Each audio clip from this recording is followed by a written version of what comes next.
Hey guys, it's Pa from Sneaker Reviews, and today I'm going to be reviewing the Nike Cortez Ultra. And this is the version that comes in a synthetic variation, which features kind of a synthetic cloth upper.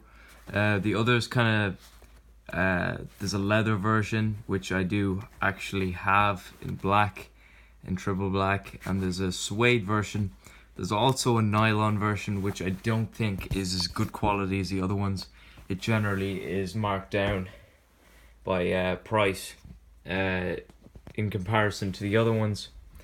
But this is a shoe that I really do like to wear for casual wear. It's very, very comfortable for what it is. Very classical shoe.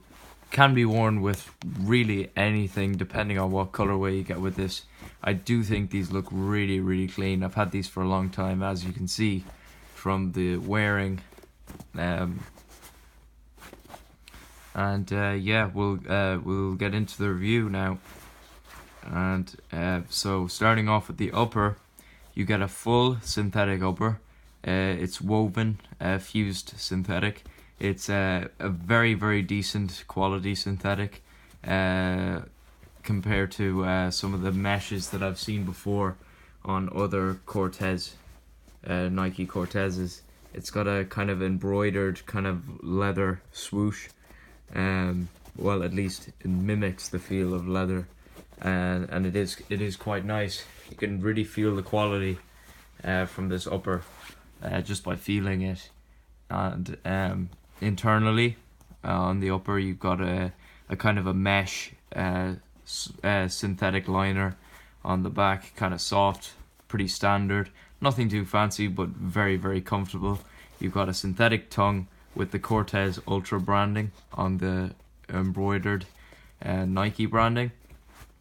You got a fairly standard middle lacing system, nothing too crazy there, and really overall it is a pretty simplistic but a very classic kind of iconic model compared to some of the other Nikes that they're making these days, compared to the Air Max. Usually I'd wear these over Air Max any day. I think Air Max are quite overrated for what they actually are. I think they are overhyped, and I think this is the cushioning that this provides. I'd say it's definitely up there with some of those Air Max models. I think Air Max, as I said, I think it's quite overrated. The cushioning is a bit more solid than people make it out to be, and this is quite underrated. And I'd seriously give these a try if you are on a tight budget and you're looking for something classical and something that will last for a long time, as well as giving you something that you can wear for sports and everything. You can do anything in these, and they'll hold up pretty well. So we'll talk about this cushioning now. So on the Nike Cortez, you have a full EVA cushioning midsole, which is basically kind of like a kind of plastic infused foam. Here on the midsole, you have this kind of a soft kind of foam layer right here, and then down in the middle section of the midsole, you get this even softer kind of a black foam.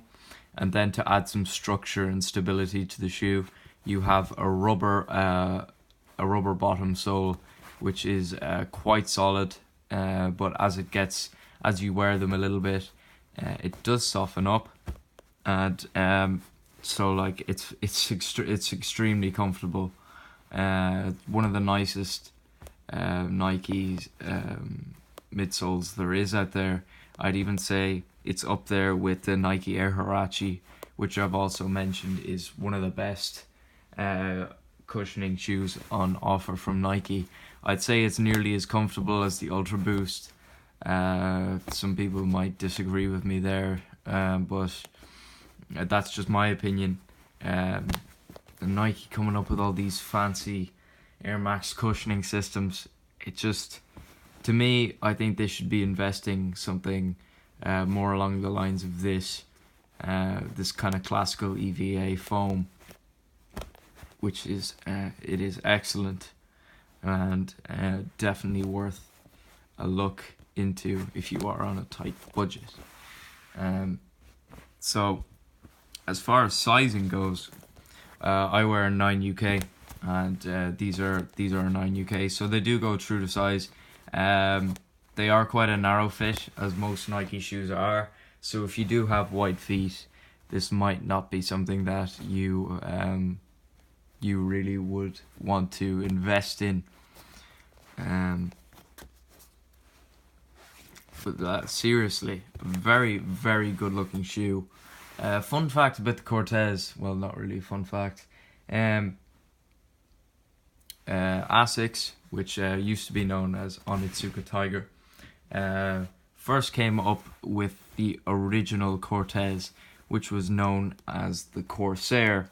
And when the two major investors in Asics decided to split from Asics and make a company called Nike, he created a design called the Nike Cortez, and they are essentially the exact same shoe, except with the main Asics logo with the kind of tracks along here. There have been major lawsuits over the years, and finally they came to a conclusion that both companies would have the license to sell the shoe. So the Nike Cortez, definitely a lot more popular than the Asics Corsair, but to be honest, I do actually prefer the look of the Corsair. People's opinions may differ, but unfortunately I don't have a pair to show you, because seeing as they are quite rare. But they both have the license to sell the Cortez, and it's just been a major success for both companies, and it's a great shoe, and I definitely recommend it. And that concludes the review. And if you want to see more, leave a like on the video, and yep, I'll see you.